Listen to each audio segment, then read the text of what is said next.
Oyaore Nyakaramogi kendo machiegni e nonro mar oboke kawuono chieng' tich abich tarik 10 dwe mar 9 e higa mar 2021 machiegni mondo aluomnie moko kuom thund weche oboke mago ma kawuono. Nyinga Chris Owino. Kaka pile wan kod oboke adek: Daily Nation, The Standard kod The Star. Kawuono wadhi chake kod oboke mar The Standard. Thor mar wache nyimo oboke mar The Standard en good, bad and ugly of a pandemic year.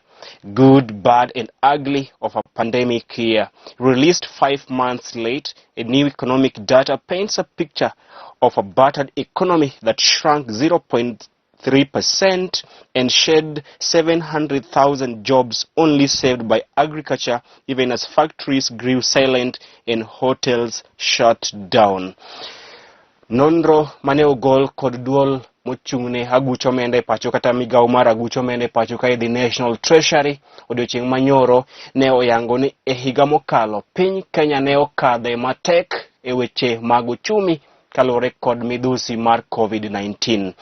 Nonro mane ogol odiochieng' manyoro kod aguch omenda ma pacho ka The National Treasury ne oyango ni piny Kenya ne okadhe matek e weche mag uchumi e higa mokalo kaluwore kod midhusi mar COVID-19, kama ekonomi mapacho kae mano uchumi mapacho kae ne odok piny gi atamalo 0.3 e kinde matije maromo 70,000 gi wiye ne olal e pacho kae e higa mokalo kaluwore kod midhusi mar COVID-19.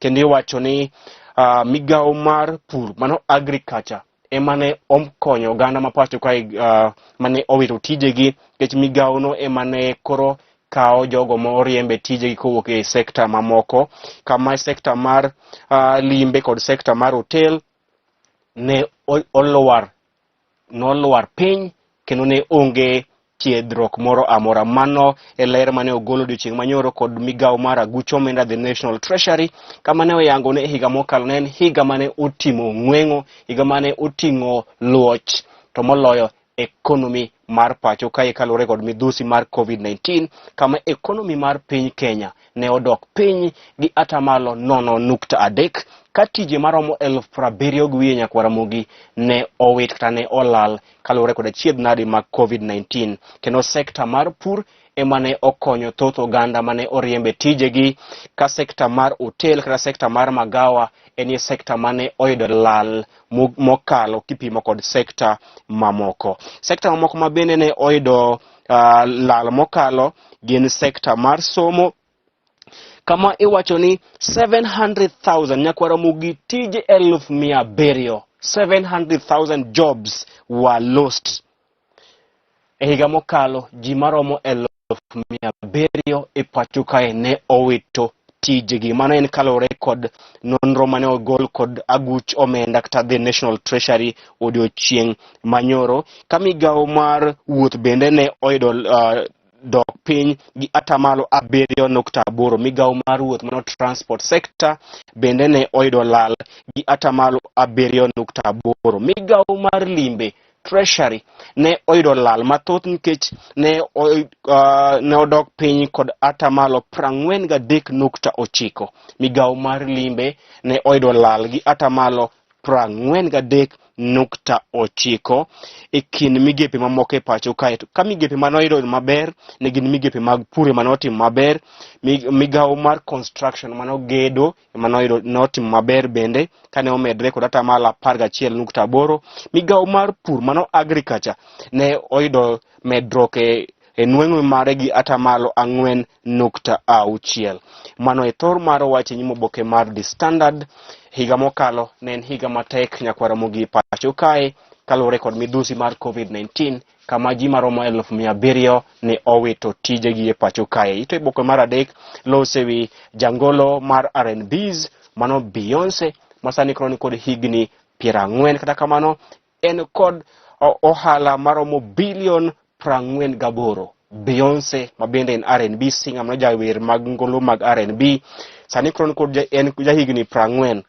Beyonce okti, iwacho ni dhano ti lakini Beyonce okti. En jahigni 40 to nachako winje kan ja klas 1. Sani koro korwako higni 40. Ten kod empire, business empire mago ohala mage maromo bilion 48. Ito boke mar ang'wen nyaka ito boke mar abich pod loso mana ewi nonro mane ogolo odiochieng' manyoro kod migawo mar aguch omenda ma pacho kae, kama ne olero kaka piny Kenya ne okadho achiedh nade e higa mokalo kaluwore kod midhusi mar COVID-19, kama economy ma pacho kae iwacho ni economy mano uchumi ma pacho kae ne oyudo buok makende bang' kane oyudo lal kata ekonomi ne odok piny gi atamalo 0.3, kama jo Kenya mohewo 738 ne owito tijegi e pacho kae nyakwara mugen wach malit mokalo ji maromo 738 ne owito tijegi e pacho kae kaluwore kod midhusi mar COVID-19. Ito boke mar auchiel iwacho ni e kinde mane ji maromo 700,000 gi wiye owito tijegi e pacho kae e sekta mopogore opogore, sekta mar pur mano agriculture emane koro konyo oganda mathoth mane owito tijegi e sekta mamoko e pacho kae. Sekta mar agriculture kata sekta mar pur e sekta kende mane otimo maber tamno medo nweng'o mare maber e kinde mane e sektas mamoko to ne yudo lal e pacho kae. Sekta mar gedo bende ne oidho malo, construction sector, sekta mar gero udi bende iwacho ne oidho nweng'o maber kane nweng'o margi oidho kod atamalo 11.8. Mano percentage mane sekta mar construction ta gedo e pacho kae ne oyudo nweng'o margi ne gimedo nweng'o margi gi atamalo 11.8 e higa mokalo. E kinde no iwacho ni thoth oganda ma pacho kae ne kalo e matek mokalo e kinde ma nweng'o margi ne odok piny, nengo chiemo ne oidho malo, to tije bende ne olal. Iwacho ni oganda ma pacho kae ne okalo e matek mokalo e higa mokalo kaluwore kod midhusi mar COVID-19, kech nengo gik moko noidho malo, nengo chiemo noidho malo, tije ne giwito, nweng'o margi bende ne odok piny, kech nitiere kembe moko mane ng'ado nweng'o mar jotich magi gi atamalo 50% salary pay cut. Thoth kembe pacho kae ne chulo jotich magi nus mag osara magi, kamichulie nus nyakwara mogi. Bech chiemo idho malo, rent be pod nitie, transport bende pod nitie. Ne en higa matek kendo walamo Nyasaye ni mondo okony piny mangima owuoge midhiero mar COVID-19. Ito boke mar 10 lose wi ywarok masani koro okwako sekta mar somo ewi lai manyien mar somo mar CBC, kama odiochieng' manyoro jatend migawo mar somo Ngire George Magoha ne okwedo ahinya jogo mosebedo ka wacho weche mag miriambo ewi lai manyien mar somo mar CBC, kuting'o weche mosebedo ka wachore ni lai manyien mar somo mar CBC miyo jonyuol ting' mapek, nikech jonyuol idwaro ni mondo nyiew gik mathoth ne nyithindgi. Kata kamano Magoha ne owacho ni CBC onge kod ting' mapek mamiyo jonyuol, kendo ne okwayo jonyuol mondo orwak kata oti kod piny owacho e keto tim lai manyien mar somo mar CBC. Kaka nasesingo ni wabiro manyo jatatije maduong' ta CEO e duol mochung'ne ng'iyo lai mar somo e pacho kae, mano KICD CEO Ngire Charles Ochieng' Ong'ondo, mondo bi otwak kodwa kendo ewi penjo duto ma en go ewi CBC. Ito boke mar 10 lakteche ma pacho kae sani koro dwaro ni piny owacho olok chik makumo jogo ma otemo dere e pacho kae. Lakteche dwaro ni piny owacho olok chik makumo jogo mayud katemo dere, kagiwacho ni ng'ano ma oyud kotemo dere en ng'ano monego bed ni ihoyo to ok ni tero e od ang'ech. Ne giwacho ni thoth oganda ma pacho kae sani koro dere kaluwore kod midhiero mopogore opogore, to en gima rach ni ka oyudi ka itemo deri to iteri e doho, kar teri mondo oho chunyi mondo oduok pachi mondo idhi kod tijeni yo makare. Koro gidwaro ni otimo lokruok e chik mar neno ni jogo ma oyud katemo dere omi hocho makende kar terogi e od ang'ech. Ito boke mar 12 piny owacho oseketo omenda maromo bilion 2 mar konyo oganda modak e gwenge man kod oro kaachiel kod man kod midhiero mar kech e pacho kae. Odiochieng' manyoro ogai mar ODM Raila Odinga bende ne oromo kod ogai mar ODM Raila Odinga odiochieng' manyoro ne otimo romo kod ker mar Estonia moluor Kesti Kajulaid e apisi mare ma Capitol Hill. Pajondiko kaachiel kod pajo somo toko boke mar The Standard gin weche tuke mag English Premier League madhi chakore kendo odiochieng' makiny. Nyoro aneno ka ng'ato wacho ni dware ni English Premier League oduog nikech jo Arsenal buonjo sana. Kata gimonego bed ni ok gibuonj to gin gibuonjo. Koro ne okwayo ni English Premier League oduog mondo jo Arsenal ochak ywak nikech idhi rodhogi ka saa dhi. Kwane jo Arsenal kik nyie to kik buonj yawa. Ayie en manotek. Oboke mar ariyo an kod oboke mar Daily Nation. Aneno ka cameraman mara mabende en ja Arsenal nyiero kabisa. Owachno jo Arsenal ok onego bed ni nyier. Koro gikwayo mondo English Premier League oduog mondo chak rodho jo Arsenal kadhi mondo giwe nyiero abal. Oboke mar ariyo an kod oboke mar Daily Nation. Dhor mar wacho ni oboke mar Daily Nation en ni massive job losses as economy takes a hit. Massive job losses as economy takes a hit. Iwacho ni uchumi wa pacho kae ne odok piny mokalo to kinde mane thoth oganda ne owito tijegi e sekta mopogore opogore pacho kae. Thoth oganda e pacho kae maromo 100,700 ne owito tijegi e sekta mopogore opogore e kinde mane uchumi ma pacho kae oyudo buok mokalo kalore kod midhusi mar COVID-19 e higa mokalo. Ji maromo 100,700 gi wiye ne owito tijegi e pacho kae e higa mokalo e kinde ma economy ma pacho kae to nodok piny gi atamalo 0.3 kalore kod midhusi mar COVID-19 e pacho kae. Thoro oboke mar Daily Nation bende onyiso migepe mane otimo maber e higa mokalo kod migepe mane otimo marach e higa mokalo. Inyalo nyiewo oboke mar Daily Nation mondo isom migepe mane otimo maber kod migepe mane otimo marach e higa mokalo kalore kod midhusi mar COVID-19. Ito oboke mar 4 pod loso mana ewi nonro mane ogol kod migawo mar Aguch Omenda mane oyango ni oganda mohewo 100,700 gi wiye ne owito tijegi e pacho kae e higa mokalo kalore kod midhusi mar COVID-19. E kindeno iwacho ni thoth oganda ne ondikore ka jokanyo mag NHIF kaka yo mar yudo okumba mar thieth e kedo kod midhusi mar COVID-19. Iwacho ni thoth oganda ma pacho kae e higa mokalo ne ondikore ka jokanyo mar okumba mar thieth mar NHIF ne dhi konyogi e kedo kod midhusi mar COVID-19 e kinde mochwal gi e ute thieth mano e kedo kod bills mag COVID-19. Iwacho ni NHIF ne oyudo medruok mar jokanyo gi atamalo 6. Ji ne kod luoro ni koterie od thieth to bill dhi tami chulo. Koro ne gindikore ka jokanyo mar NHIF mondo NHIF ochul negi bill poni oyudi kod midhusi mar COVID-19.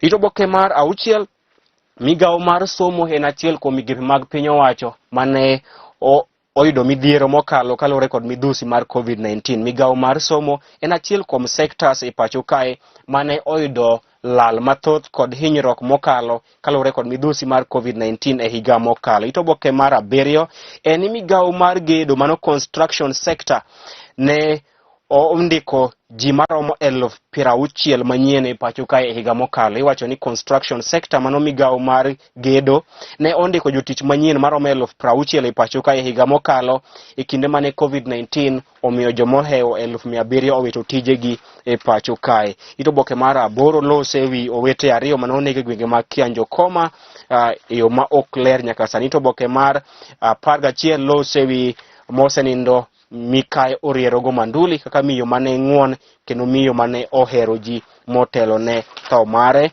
Pajo ndiko ka achiel kod pajo somo nyaka weke mwekuge e pinje maoko ka achiel kod toko oboke mar Daily Nation eni Anne Waiguru odiochieng' manyore kinde mane ogwele kod duol mochung'ne kedo kod mibadhi e pacho kae EACC. Jotelo manye otenore kode ne en jalup jatend duond od bura mar NC mano Ayub Savula kendo mayo paro nen ranyisi ni seche moko Musalia Mudavadi dhi gwelo Anne Waiguru ka jalupne kata running mate mare e yiero maduong' mabiro. Odiochieng' manyoro e kinde maduol mochung'ne tayo kata kedo kod weche mag mibadhi mano EACC nyoro luongo Anne Waiguru e apisi mage e weche mag mibadhi. Achiel kuom jotelo manye otenore kod Anne Waiguru ne en Ayub Savula. Ayub Savula en jalup jatend duond od bura mar NC kendo mane ineno kod jolony mag siasa nen ranyisi ni Musalia Mudavadi dhi gwelo Anne Waiguru kaka running mate mare e yiero maduong' mabiro. Ito oboke mogik nyakwara mogi Oboke mogik kan kod oboke mar The Star. Thor mar wach e nyim oboke mar The Star en Raila and Kalonzo craft fresh power deal for 2022 top job. Raila and Kalonzo craft fresh power deal for 2022 top job. Wiper Boss was ODM leaders running mate in 2013 and 2017 elections. Ogai mar duon od bura mar ODM kanyakla kod okebi mar Wiper Stephen Kalonzo Musyoka iwacho ni timo lalruok mar loso riwruok mar siasa motelo ne yiero maduong' mabiro. Ogai mar duon od bura mar ODM migosi Raila Odinga kanyakla kod okebi mar Wiper Stephen Kalonzo Musyoka iwacho ni sani koro timo twak mar loso riwruok mar siasa kochopo e yiero maduong' mabiro. Wachore ni Raila kod Kalonzo osebedo ka romo chakre dwe mokalo kama gisebedo ka gitwak e chenro mar loso riwruok manyien mar siasa motelo ne yiero maduong' mabiro. Ma iwacho ni nyalo dhi ketho riwruok mar One Kenya Alliance kama Musalia Mudavadi bende oramo ni en odhi laro kom ker kendo nyaka obed e debe e yiero maduong' mabiro. Kalonzo koro iwacho ni kano oseneno ni Musalia Mudavadi owacho ni yiero running mate mare kowuok Central Kenya, Kalonzo kod Raila osebedo ka timo twak mar tiyo kanyakla e yiero maduong' mabiro. Gideon Moi bende oramo ni obende nyaka odhi e debe. Mano siasa mag yiero maduong' mabiro. Itoboke mar ang'wen nyaka itoboke mar abich loso mana ewi midhiero mane okwako uchumi mapacho ka e higa mokalo kaluwore kod midhusi mar COVID-19. Itoboke mar auchiel ogai mar ODM Raila Odinga kod Kalonzo Musyoka osebedo ka timo twak mar loso riwruok mar siasa motelo ne yiero maduong' mabiro. Itoboke mar aboro katieko en odiochieng' manyoro e kinde maduong' mochung'ne kedo kod mibadhi e pacho ka e EACC ne oluongo gavana ma Kirinyaga nyadendi Anne Waiguru e nyim apis kata e kar tich margi maduong' te log tich margi maduong'. Achiel kuom jotelo mane otenore kod Anne Waiguru ne en migosi Ayub Savula ma en jalup jatend duond od bura mar ANC kendo jolonyo weche mag siasa wacho ni manyalo bedo ranyisi ni Musalia Mudavadi dhi gwelo Anne Waiguru kaka running mate mare e yiero maduong' mabiro. Nyalo paro Musalia Mudavadi osebedo ka timo limbe e gwenge mag Central Kenya ka e higani kende Musalia Mudavadi osedhi Central Kenya nyadi 15. E higani kende Musalia Mudavadi osedhi Mount Kenya region nyadi 15 kendo ne olieko ni onyalo gwelo running mate mare kowuok Central Kenya. To odiochieng' manyoro nye waneno ka Ayub Savula mano jalup Musalia Mudavadi ni en kod Anne Waiguru. Koro penjo eni Musalia dhi gwelo Anne Waiguru, wabiro neno nyakwara mogi. Kogi gikanyo bende mwachopo e giko nonro mar oboke e jumani ka Ruoth oriti kendo rito warorom kendo e juma manyien. Ibed kod weekend makare. Nyinga Chris Owino.